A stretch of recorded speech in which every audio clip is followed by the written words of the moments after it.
Today, I'm going to talk about the vibration suppression or vibration isolation. Vibration suppression is the process of reducing the effect of a machine's vibration to its foundation or the ground. This system has to be have to assume that the system is underdamped and hence the homogeneous solution of the system go to zero as we have studied in 1 degree of freedom system. Um, let's look at this diagram. For vibration suppression, there are machines with mass m and the suspension with stiffness K and damping D and external force. Then um, for the equation of motion is going to be mx double dot plus dx dot plus kx equal to ft. Then to be we assume ft to be f0 sine omega t. Then for xt, we have a homogeneous solution and particular solution. And for homogeneous solution, we got mx double dot plus dx dot plus kx equal to 0. And there are three cases which are overdamped, critical damp, and underdamped. But for the vibration for this one here, let look at the graph. This one is overdamped, and for the blue one is the equation it is the homogeneous solution, which are E over minus damping ratio time omega nt time a sine omega dt plus phase. This term is called transient response.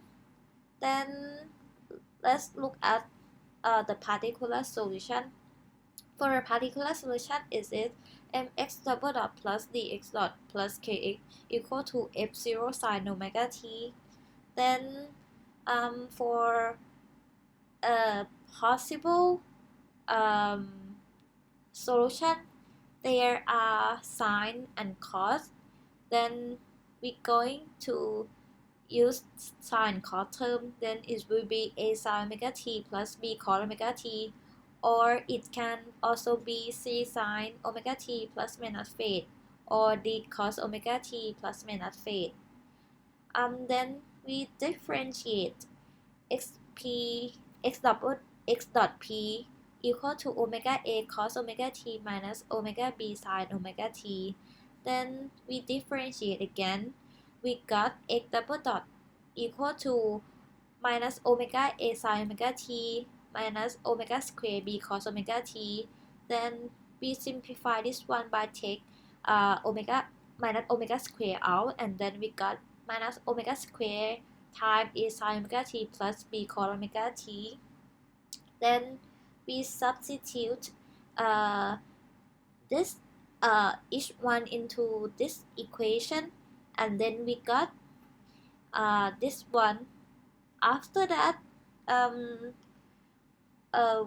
we going to equal both sides at the same term. Then we're going to focus on the sine first. Then we have here k minus m omega square a minus d omega b equal to f0. And for cosine, we have only on the left hand side, but no on the right. Sorry, on the right hand, on the left hand side, and but no on the right hand side. Then we're going to substitute replace by 0 for the right side. Then we got d omega a plus k minus m omega square b equal to 0. Then we equal this equation together by using the matrix. Then we got here. Then after that, we solve by using the gamma rule. For A, we substitute F0 in the first column and the second column is still the same, and for denominator we just substitute the same one. Then we got the solution for A equal to k minus m omega square times f0 over k minus m omega square overall square plus the omega square. Then for B, we substitute f0 in the second column and left the third column the same, and for the denominator is still the same one, and equal to minus the omega f0 over k square of k minus m omega square plus the omega square. Then after that, we substitute both A and B into this equation in this one as A sin omega t plus B cos omega t. Then we also got x sin omega t plus phase, and this one we divided numerator and denominator by k. Then we got this term. After that, and as you know, R or the frequency ratio is equal to the excited frequency over natural frequency, and here about the vibration suppression. Thank you.